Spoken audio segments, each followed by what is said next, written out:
We did more M&A in each of those years than the entire legal profession combined. I'm amazed by the pace of it, 61 in 10 years. We wanted to be different from our competitors because we wanted to beat them, not be like them. Why is private equity interested in law all of a sudden? It's my strong belief by the end of 2026, you'll have a couple of dozen law firms that will be private equity backed. What would be on your to-do list, or what would be the things that you would be thinking about at this moment? I think you will also see many more law firms go out of business who believe that they can continue with their current model. I think they're wrong. Welcome to Without Limitation. This is the podcast where we meet the people who are reshaping the legal industry. Now, how do you take a mid-size US law firm with no global presence and scale it to become the largest law firm in the world with 12,000 lawyers, 10,000 other professionals, and operations in 80 or more countries? There's only one person on the planet who can answer that question. Elliott Portnoy is the founding global CEO of Dentons, a business that he led through no fewer than 61 M&A transactions over around a 10-year period. And just think about that for a moment. 61 mergers in 10 years, that's a merger every couple of months. And not only are you entering into transactions with new partner firms, you're also integrating the firms that you've recently partnered with, all while scaling and operating a business. Truly a unique feat, something that's never been done before or since. And I had the opportunity today to ask Elliott how they did it and also why they did it. But I think what was even more interesting from this discussion is Elliott's opinions on the industry today and the law firm of the future. I asked him, if you were taking on the leadership role of a law firm in 2026, what would be on your to-do list? And I think some of his answers might surprise you.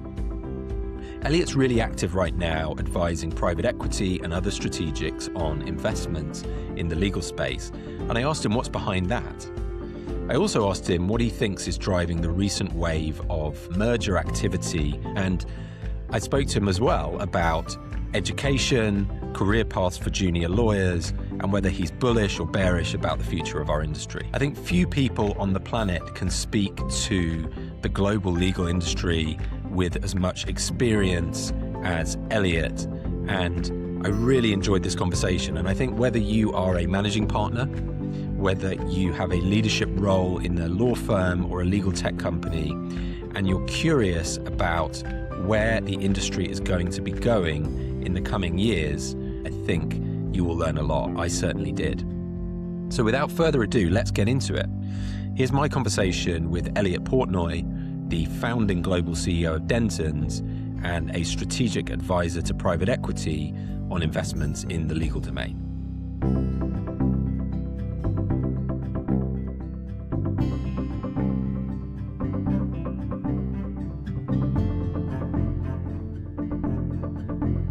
Elliott, welcome to the podcast. Thanks, Matt. Delighted to join you. Well, I wanted to go back to the beginning, if that's okay with you, Elliott. And I noted that you actually studied politics and political science. And I was curious, I guess, as to whether you always wanted to be an attorney, whether that was always the plan, or if not, how you found your way from that world into the world of large law firms. Appreciate the question. For a very long time, I thought I would have a career more directly in politics.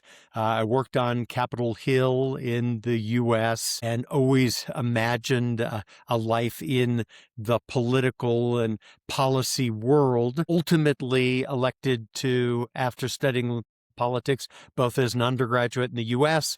and then getting my DPhil at Oxford, concluded that the better path for me was the law, but was always interested in having a practice that was at the intersection of politics, policy, and the business of law. Yeah, I always think that's such an interesting space to be in, because obviously when you're involved in the world of politics and policy, you have a sense also of where laws are going. You're not necessarily just advising on the laws as they are now or the regulations as they are or were 5 years ago, but actually you see how politics and policy becomes law, and you're almost looking into the future there. So it must have been a really interesting space to practice in. It was. I loved my practice. Admittedly, that was during a period of time when doing public policy and regulatory and political law in the U.S. was far more bipartisan than it is today. You were able to get things done, have bills enacted into law, actually shape policy.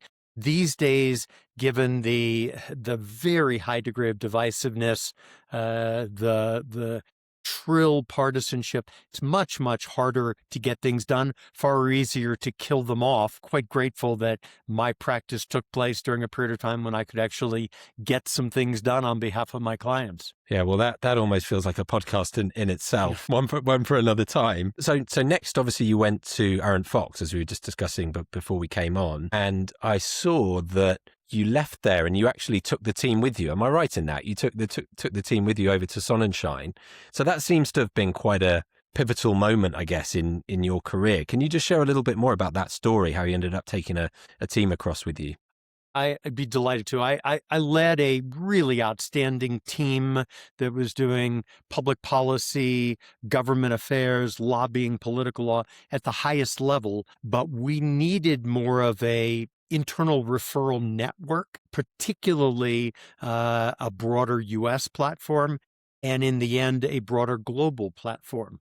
And I was attracted to Sonnenschein, which was a very well-known firm in the U.S., but the largest law firm in the U.S. at the time that didn't have a global presence. And my team and I saw in Sonnenschein the ingredients of a platform where we could have an outsized influence in shaping not only a public policy and regulatory practice, but perhaps the future strategic direction of the law firm, as it was an outstanding law firm, great people, wonderful values, rich history, but absolutely indistinguishable at that time from perhaps 3 or 4 dozen other U.S. law firms.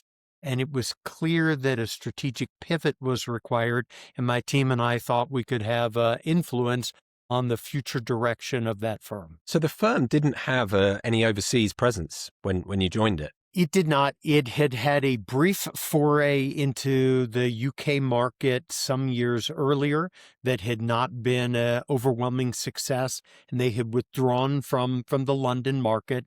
But we saw an opening in the marketplace. Did what I was fortunate to be elected to be the chair of Sonnenschein, and undertook a comprehensive strategic review of our position in the marketplace, who our competitors are, our talent, profitability, demand trends, technology enablement. And we took a hard look at where we were, and it was clear that we needed to do something very different in order to continue to compete for talent and clients.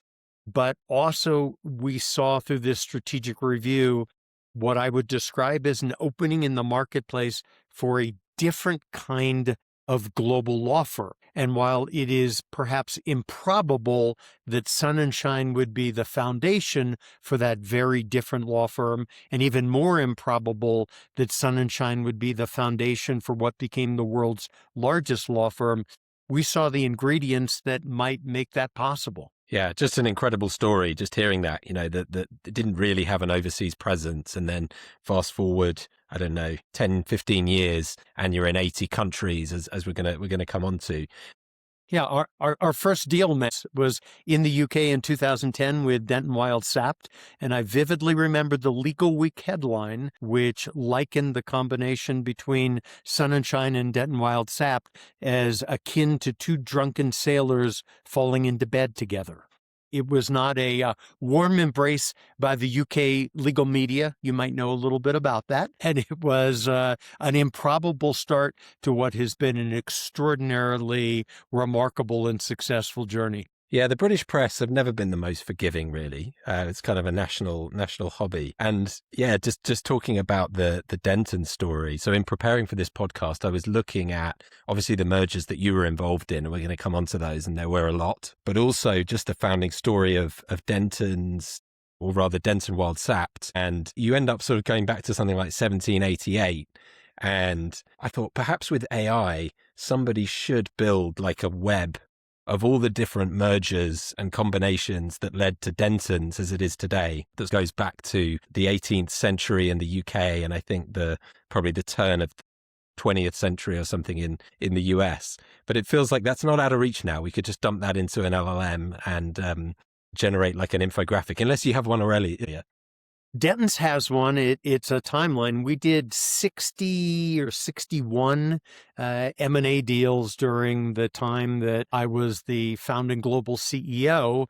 And so we've got a timeline of each of those transactions, but then the transactions that led each of those firms to come together to create what today is Dentons, but the old Denton Wild Sapp was the first law firm to really enter the Middle East in a significant way, had a very big network of affiliates in Africa, and that formed the foundation for much of our strategy in those parts of the world. And then when we did our first really big deal in 2013, which was a three-way, pretty uncommon in the legal profession, between what was then S&R Denton, Sun&Shine and Denton Wild Sapp was S&R Denton, and we combined with Salins, a large European law firm, and a firm called Fraser Milner Casgrain, or FMC, which was one of the largest law firms in Canada. There hadn't been three-way combinations in the law, and certainly not on a global basis, and we saw this opening for a polycentric global law firm. But importantly, we also saw that most law firms, when they do their M&A, they do a deal, and then they pause, perhaps for a decade, maybe even a century, before they do another deal. They carefully try to integrate, and there's a head-to-head battle over whose compensation system wins, whose leadership prevails, who runs the practices and the sectors. We took a very different approach, which was to believe we could do integration at the very same time we were continuing to grow. So for most of the years that I led Dentons, we did more M&A in each of those years than the entire legal profession combined. It was because we had this very unorthodox approach to M&A activity. Was that always the plan, Elliott? Obviously, you mentioned at the beginning, how you saw this opportunity when you moved across to Sun&Shine and then subsequently the deal with Denton Wild Sapped. Was it always the plan to build the largest law firm in the world? Is that just how you operate? And I know your partner, Joe Andrew, did you guys sit down and say, let's go build the largest law firm in the world? Or were there some other... And Joe and I believed that there was an opening to build a polycentric global law firm. And the initial thought was that could be done with S&R Denton, FMC in Canada, and Salins coming together. And what we quickly found was that the objective wasn't to be the world's largest. The objective was to be the only polycentric global law firm. This was a period of time then, and frankly, I'd argue is still today, when most global law firms would send lawyers out from Miami or New York to do legal work in Latin America, or lawyers from London out to Kenya or Uganda or South Africa to do legal work. And we saw the world differently, which is that our clients didn't want someone who comes from New York or London and wears a local suit doing work in those jurisdictions. They wanted the most elite lawyer who knew the marketplace, knew the business community, knew the judges to actually do their work. And there were no global law firms at that time that were genuinely in and of the community. And while we didn't plan to become the world's largest, what we found was that this in and of the community polycentric approach, where there's no flag over the firm, there's no dominant culture, dramatically changed our ability to do M&A and attract elite law firms in jurisdictions, not only in the Middle East and Southeast Asia and Australasia, and Africa and Latin America and the Caribbean, but that they were coming to us because they saw, these elite law firms, that they could have the local autonomy and be part of the world's largest law firm. That's why we became the largest and only global law firm even today in India. We were the first global law firm to combine with a leading law firm in China. We did things that no one else could do because of what we perceived to be a strategic differentiator that really appealed to very strong, independent, profitable law firms. Where did that, I won't call it contrarian, but different perspective or different way of viewing the world come from, Elliott? There were lots of managing partners in 2013. And you guys went at it far faster and more aggressively than anyone else. As you said, you were doing more mergers per year than the rest of the legal market combined. Has that always been in you? You've always thought big? Do you think it's the studying politics? Do you think it's the time spent at Oxford University? Where did that really come from, do you think? I think, first of all, we had a phenomenal team. Joe and I were very fortunate to be surrounded by really smart people. And I think we all, at our core, believe that conventional wisdom doesn't always dictate the right strategic choice for a business. And what I mean by that is, in the law in particular, the general strategic vision and approach is to try to be like everyone else, but just be a little more profitable, pull laterals away, and be that much more successful. And we didn't think there was a virtue to being like our competitors. We wanted to be different from our competitors because we wanted to beat them, not be like them. And that motivated us. It gave us energy and excitement. And we would enter these new markets. I remember South Africa being a great example.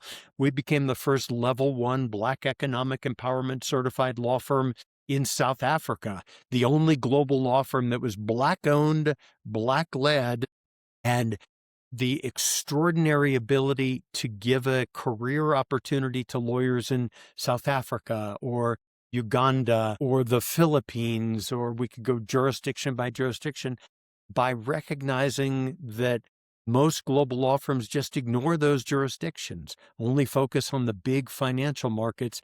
We saw there to be real virtue, and it excited us. And then our ability to execute on that vision allowed us to pick up the pace, and that unorthodox approach to M&A came from the same place, which is, rather than doing it the way everyone else does it, we wanted to do it differently.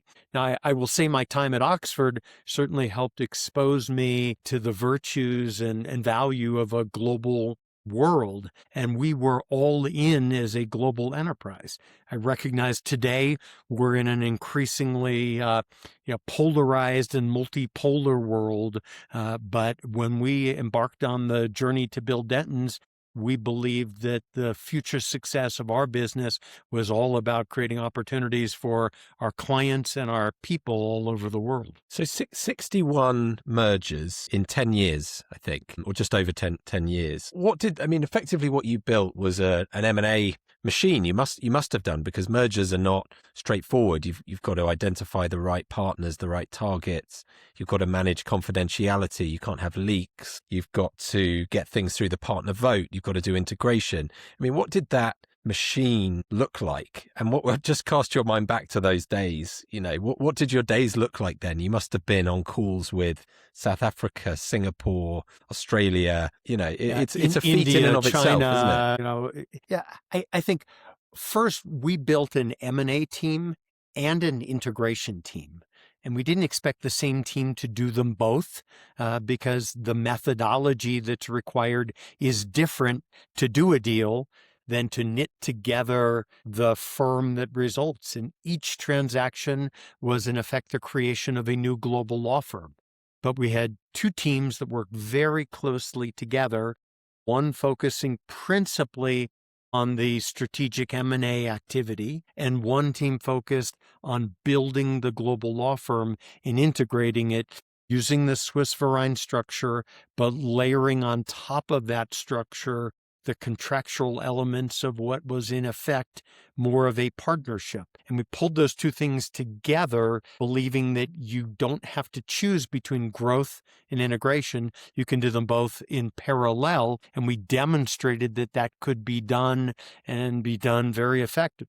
Very effective. At our peak, we had 12,000 lawyers, another 10,000 professionals, 200 plus offices in 87 countries at the peak. We demonstrated that it could be done, even though when we embarked on the journey to build Dentons, there were law review articles not only laughing and criticizing our model, not believing it could be successful, but other articles suggesting you could never have a law firm with more than 5,000 lawyers. Those articles have had to be put in the trash heap, as the world, as we demonstrated, could be very different. Yeah.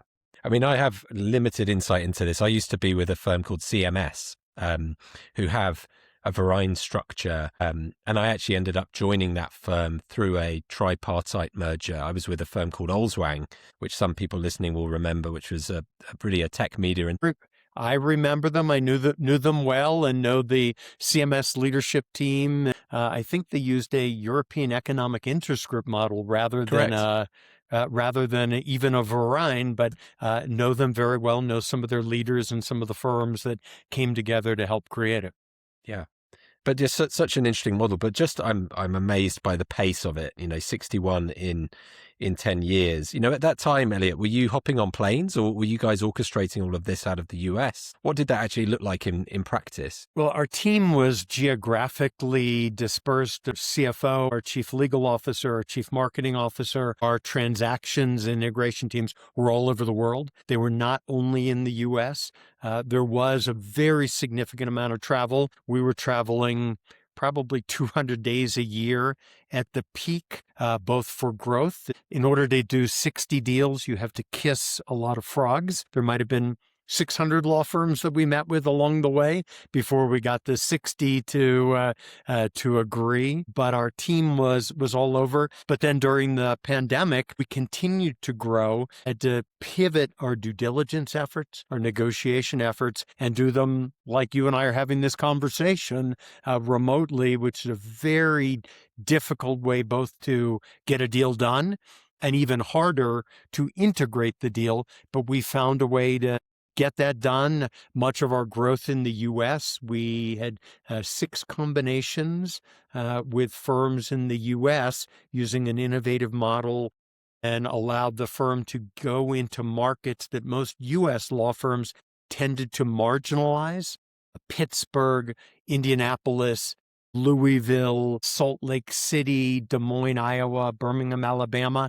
These are really great markets with great talent, great clients that most law firms ignored. And we did much of that due diligence work during the pandemic. I've actually been to Des Moines, Iowa on a road trip from LA to New York once, which was an interesting experience. It's the home of Bill Bryson, who happened to be the chancellor of our university, an author who's famous on this side of the pond. So it's funny you mentioned that. Some great lawyers and great clients in these jurisdictions that many global law firms just tend to ignore. Yeah. So let's fast forward to the current moment, if we could, and we're going to come on to your current role, Elliott, where I know you're advising PEs and other strategics on the legal market more generally. We've obviously seen in the last couple of years a remarkable wave of mergers, in particular transatlantic mergers. What do you think is really driving that? These are firms who must have been thinking about mergers for decades, never got it done. But there must have been 3 or 5 over just the last couple of years, and big ones as well. What's your take on what's driving that sudden uptick in mergers? Well, I think there was a period of time, the previous waves in the 90s and early 2000s were opportunistic. I think now what we're seeing is more existential strategic combinations taking place, especially for mid-market firms or firms that have more narrow practice and sector offerings, where they recognize they're getting squeezed at the high and larger end of the market are very profitable law firms with whom these mid-sized firms will never be able to compete. And because of technology and AI, they're being outmaneuvered by much smaller firms that can be tech-enabled and use tools that allow those small firms to compete with the mid-sized firms. So you have some firms chasing scale, some responding to client demand for fewer and deeper relationships with firms, but many are facing such a pervasive AI and tech disruption where the economics of investment in technology, together with the ongoing talent war, is putting enormous strain on those firms, and they have to have a strategic pivot or they may face an existential crisis. More to come, do you think? Do you think this is just the start of a hockey stick? We're going to see a lot more of these over the next months and years. I think you'll see many more. I think you will also see many more law firms go out of business who aren't sufficiently nimble or who believe that they can continue with their current model and that the AI and technology disruption isn't going to affect them. I think they're wrong. And you'll see some firms that will no longer be in existence, which will be very unfortunate. But in some jurisdictions, you're also seeing new players entering the market, not just the big four and alternative legal services providers, but because private equity and other strategic investors are coming into the market, you have another place to turn for the investment capital you may need to compete rather than just a strategic combination or merger. Yeah, that's really interesting. And I definitely want to come back to the PE stuff in a minute. Just to zoom in on something you said just there about there may be firms who will be going out of business, in the coming years. Let's not define a time period necessarily. There'll be those listening who will say, yeah, but Big Law's just had another record year. It's actually, things are going pretty well for large swathes of law firms, and the hourly rates are going up and no one's quite feeling the pain yet, even though AI is here and 70% of legal work is structurally automatable, according to McKinsey at the end of last year. How would you answer that? Why should you mention it's existential threat that's driving some of these mergers? Are they just forecasting out into the future rather than immediate near-term pain, or is there more pain going on that's sort of just not being picked up or noticed in the media or in the legal press? I think if you take let's call it the top 25 or 30 law firms and park them off to the side, and you take the very small, let's call them a man and a dog or mom and pop firms and put them on the other side, there are hundreds of thousands of firms in between. They're getting squeezed. Those firms that have leaders who are focusing on the next generation of talent are, I believe, the firms that you're seeing doing the innovation, adopting technology, doing M&A wherever they can, finding partnerships and being very innovative in their approach. But there's another large group of firms. Lawyers are, of course, highly resistant to change, and they have leaders who may be looking over the horizon, seeing the same trends that you've covered in your podcast and written about and that I see. And they say, well, I've only got 3 to 5 years before I have to retire. And rather than embracing disruption and chaos, I'm just going to ride it out till the end of my term ends and let my successor worry about it. It's hardly a profile in courage, but I hear that from a lot of law firm leaders who are near the tail end of their careers. They're just thinking about getting to the end of their runway. I think that's unfortunate because it leaves their junior colleagues in the next generation of leaders facing a really challenging, indeed existential terrain where they may not have the strategic options. The dance music will stop, and if you've got no one to dance with, you may not be able to combine. And I think that's why you're seeing so much merger activity at the moment, is there are a lot of firms who thought they could make it on their own, that, for example, UK firms that don't have a US presence. There's a flurry of activity and discussions taking place because they realize you can't be successful in this marketplace if you don't have a presence in what is the world's largest legal market and what will likely be the world's largest legal market for some time to come. At the very same time, U.S. law firms are showing up in record numbers in London and elsewhere in the UK and proving to be very formidable competitors. Yeah. I mean, before we came on, we were just talking about how you led law firms through at least two global crises. Now, we kind of joked a bit about how there was a crisis every day because you had operations in 80 plus countries, and in a given country on a given day, there's usually a crisis of one form or another. But, this moment that we're in now, on the one hand, it feels like a massive opportunity. So it's somewhat different to the global financial crisis and COVID and those kind of seismic shocks. But this moment of suddenly we all recognize that even if there were no new technological developments in the next 5 years, and we just had the AI models that we already have, we could transform the business of law. And there's also this, we're in an interesting political moment, as you alluded to earlier as well, and a moment of probably more instability than we've had for a generation or more. Do you see it as a crisis? Do you see it as an opportunity? And I guess if you were joining a law firm today, Elliott, you're starting your tenure as a global CEO of a law firm. What would be on your to-do list, or what would be the things that you would be thinking about at this moment? First, I'd be doubling down on the global opportunity. I continue to be a globalist. I'm not one of those people who believes that the geopolitical developments we've seen over the last 4 or 5 years or 10 years should cause us to withdraw from the global stage. I was watching Bloomberg this morning about the impact of oil prices, not just on economies at large, but on agriculture, on tech, on virtually every part of the supply chain. There's no going back. And so I'm a big believer that were I to be moving back into the leadership of a large law firm, I'd be looking at opportunities to double down on global breadth, global depth, as there's extraordinary talent and client opportunities that are available at this moment that should be seized. Second, I think we should be all in on AI and technology. You referenced the McKinsey study. I think it's far north of 70% of what lawyers do and legal assistants and paralegals and others are doing that can be automated. The degree of disruption in the law is pervasive.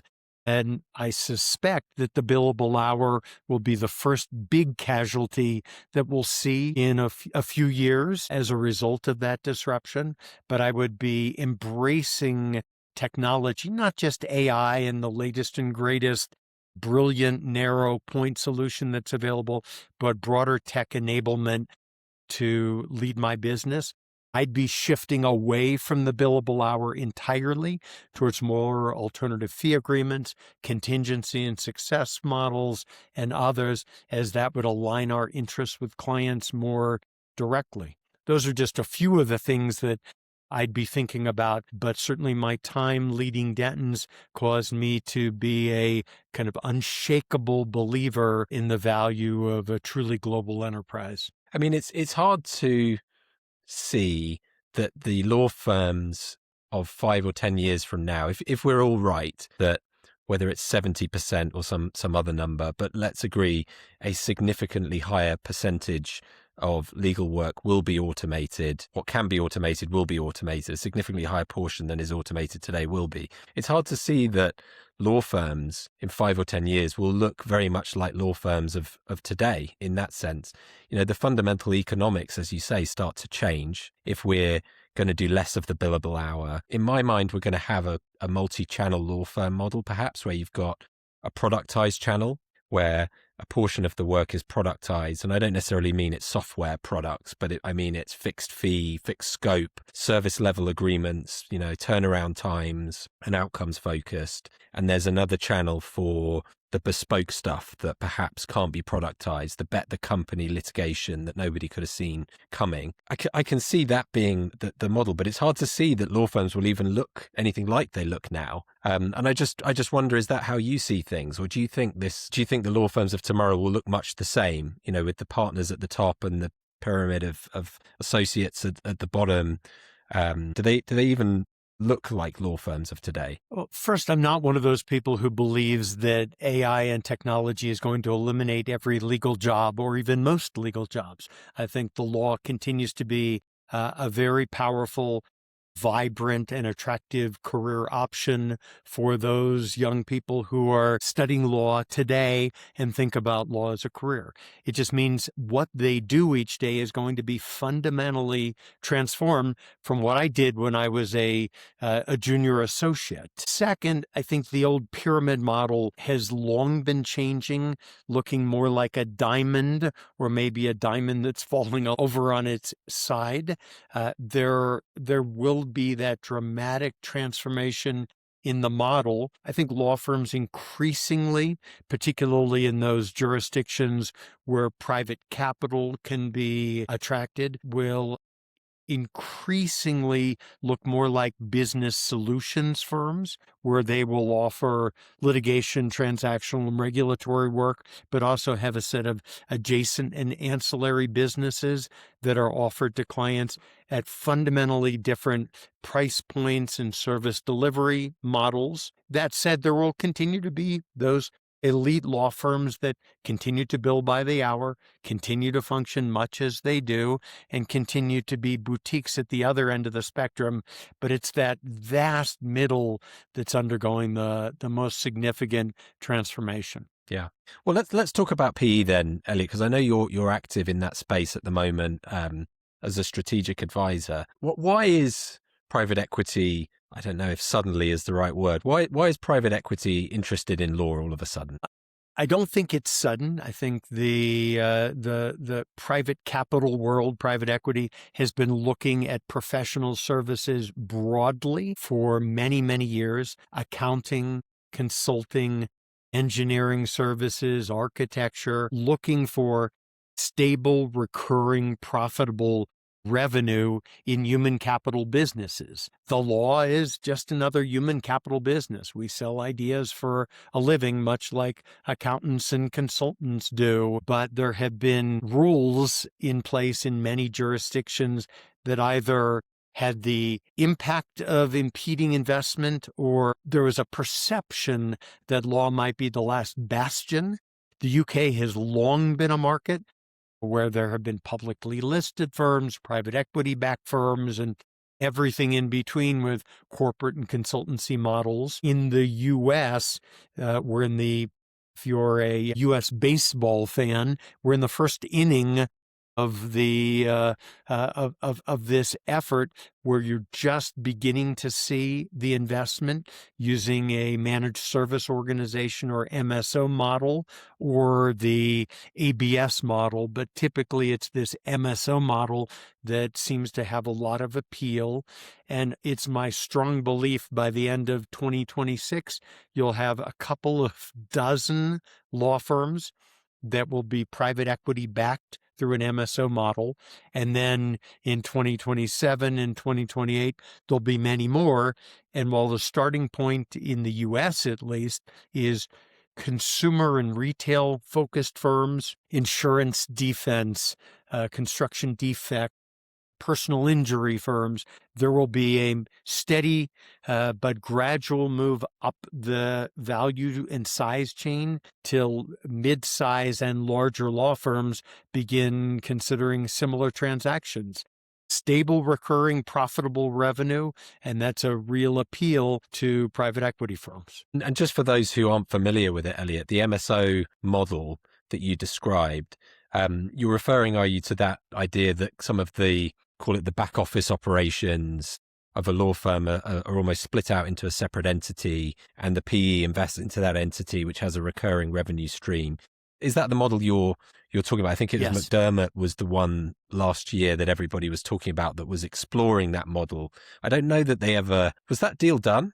I'm not sure that No. that deal ever got done yet. Reportedly still under discussion, but there are many other deals that have been done, typically without the fanfare of a press release or media coverage. They're done under the radar screen, not in an effort to avoid scrutiny, but because no regulatory approvals are required for an MSO structure in all the jurisdictions in the U.S., save perhaps one or two. And as a result, it's small to mid-sized firms that are considering and indeed exploring those transactions. And it bifurcates the professional practice from the business of the firm, much as was done in the healthcare sector, in other sectors in the U.S. And it's in effect, a tried and true model that will work and that is gathering a great deal of momentum. Yeah. Are you interested in the AI law firms that are popping up? I think in the last sort of 6-12 months, there must have been 30 or 40 press releases of partner spins out of practice, sets up an AI law firm focused on a particular niche. And whilst I'm not sure we have a solid definition yet of an AI law firm, if my firm has Harvey or Lagora, are we an AI law firm? Probably not automatically. Nonetheless, there's a lot of interest in the space, and there's talk of either VC money. Well, we know of VC money flowing into... There is VC and private equity money backing a number of those AI native law firms, as they're called, in multiple jurisdictions. It is, as you know, difficult to define. Some of those firms are genuinely embedding AI into quite literally everything they do, all of their workflows. Others, it appears to me to be a bit more of a marketing and branding effort than it is a fundamental business transformation. But at the same time, everyone is embracing AI tools. But today, none of those AI tools are fully integrated into the tech stack. And there continue to be key areas that are required to run a law firm, small law firm, large law firm, and everything in between, that don't involve AI tools. You've got practice management solutions, data CRM solutions, workflow solutions, in addition to these wonderful, more narrow point solutions that get all the coverage, whether that's Claude plugins or Harvey, Lagora, Udia, Clio, VLEX, TR, et cetera, whatever they are. There's still a baseline that every law firm needs, such that calling yourself an AI native law firm doesn't in any way kind of obviate the need to actually run the business of law that requires tools that are not necessarily AI at their core. Yeah, I think it's so interesting. And Y Combinator in their latest batch have backed 2 AI law firms, and one, it's more like an Uber for lawyers. So it's technically not a law firm, but it's sort of an introducer that connects clients with law firms. As you say, there are deals going on both the VC side and the PE side. And on the point about the definition, I wonder if there's a little bit of, it's a bit like in the .com boom days when you just gave your business a .com on the end, and suddenly you could go after, a 10x or 100x valuation. And some of them weren't online businesses. They just put a .com on the end, but some were, for every one of those ones that just threw a .com on and wasn't really, there was an Amazon. And I wonder if there's just a little bit of that. And I guess the task for investors is figuring out which are the legit ones, which are the ones where they've actually taken a step back from the end-to-end workflow of a legal matter in their domain, from intake, maybe even before intake, from marketing to intake to delivery to billing, and looked at where you could integrate AI. But also, to your point, not necessarily all AI. There's technologies that have been around for 25 or 30 years, like just document automation that doesn't even require AI, that could quite easily be built in, those kind of deterministic automation tools. It's wonderful branding, but I'm seeing the multiples that are being offered for these mostly small to mid-sized law firms, and the multiples can be eye-popping in the bidding process. When the due diligence gets done, the deals are getting done at more reasonable multiples. But that said, there's a high degree of interest. Everyone seems to want to get into this space. No one wants to be left standing when the music ends. That said, there are, at least in the U.S., probably 400,000 law firms, so there are a lot of opportunities for private equity, including these AI native firms. And indeed, some of the legal tech companies are creating their own AI native firms to try to compete with those that lawyers are setting up as they split off from more, let's call it, traditional law firms. So it's so interesting. And I know we're going to run out of time here, Elliott. I mean, I just wanted to wrap with a couple of questions around what you're up to now. So I know you stepped down from the role at Dentons. I think it was November 24, was it? Yes. That you formally stepped down. And obviously you're active in this PE space at the moment. Can you share a little bit more about what you're focused on? I know you also have some non-profit bits that you're involved in as well. I'm spending a lot of time with the nonprofits and with some of my board service with nonprofits, both in the disability sector and in higher education, both of which are areas of great passion. During the day, I spend most of my time as a strategic advisor to private equity, evaluating opportunities in professional services and the legal sector, helping with everything from development of an investment thesis to evaluation of particular assets, the due diligence phase, negotiation, and then, if successful, board service and helping to strategically guide those businesses. I love the work, incredibly smart people, all of whom are, generally speaking, young and dynamic. I learn a lot from them and bring a little bit of expertise in the sector, and it's been terrific. In the interim, I continue to stay close to the leadership team at Dentons. My successor, Kate Barton's doing a terrific job in navigating the geopolitics of a complicated world when you consider all the places where Dentons does business. Largest law firm in the Middle East, largest law firm in Europe, largest law firm in a number of the key jurisdictions where there's been some seismic activity of late. And so I continue to be a cheerleader for the firm, sending work to it and staying close to the leadership team. And lastly, Elliott, you mentioned the higher education non-profit stuff that you're involved in. It's a space I'm interested in. My kids aren't yet in higher education. They're a little bit younger than that.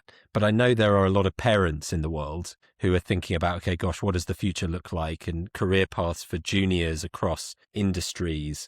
You mentioned just now that you don't think that in law firms, we're going to see massive headcount reductions. There will be roles for junior lawyers. But do we need to be changing education, whether it's in law or elsewhere?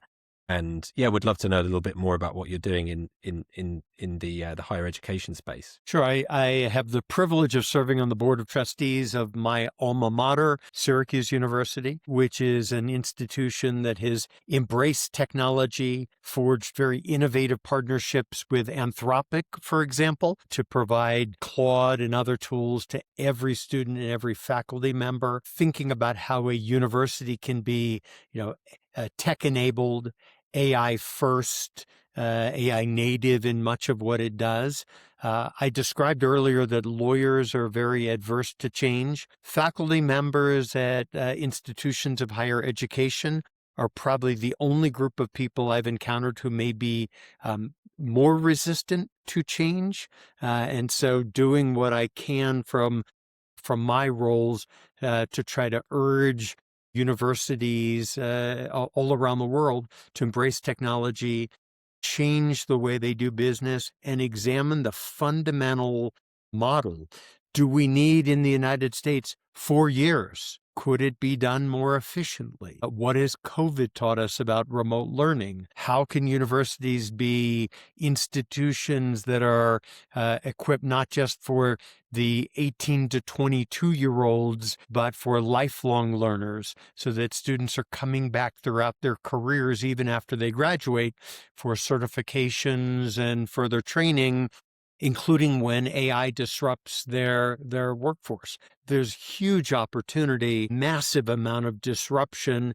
Some universities are leading on the front foot, and some remain on the back foot, hoping that this just goes away. It's not going away, and so my hope is that more and more institutions become more facile with technology and embedded in everything they're doing. Yeah, I mean, my gut feel is it's not moving fast enough to change. When I talk to people in higher education, there's a lot of talk about, well, let's make sure the students aren't using ChatGPT to answer the questions in the papers. And it's more looking at it as a threat, or how do we prevent cheating, which, I have some sympathy for. But when you look at how fast things are changing outside of academia, with a new model released every week, and as to your point, entire industries and business models are changing right in front of us, this idea that the education we were doing a year ago or 2 years ago or 5 years ago is going to be the right approach even today or in 6 or 12 months time, it can't be right. And I think that's going to be a huge challenge for law schools, but actually across industries as well. When law schools don't teach their students how to embrace AI, they're doing a disservice to those students who will enter either large law firms, public service, or other institutions and be fundamentally incapable of actually delivering value, because so much of the law has already been disrupted by technology and AI. We have to teach them how to build stuff. Like, that's my opinion.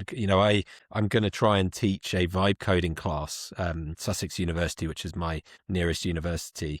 And I want to get them into building things, not because everyone's going to be a software engineer, but it's the best way to understand how the technology works. And I think in the future, there'll be users, passive users of technology, to whom some of these developments will be done to them. And then there'll be the builder mindset, the people who create new things, new technologies, but also new businesses, as you have. And I know which category I'd like my kids to be in. So it's full-time vibe code training here in the Pollins household. Elliott, I could go on. Thank you. I could go on in this conversation, but I know we'll continue offline. We'll continue offline. I really appreciate your time. What an incredible story. 61 mergers in 10 years. And it sounds like you're very much not done. You're every day advising AI law firms, private equity and others on reshaping the industry of the future as well. So super interesting. Thank you so much for spending the time and sharing your insights. And I think a lot of people will be learning a lot from this discussion. So thank you. My pleasure, Matt. It was great to join you. Thanks very much.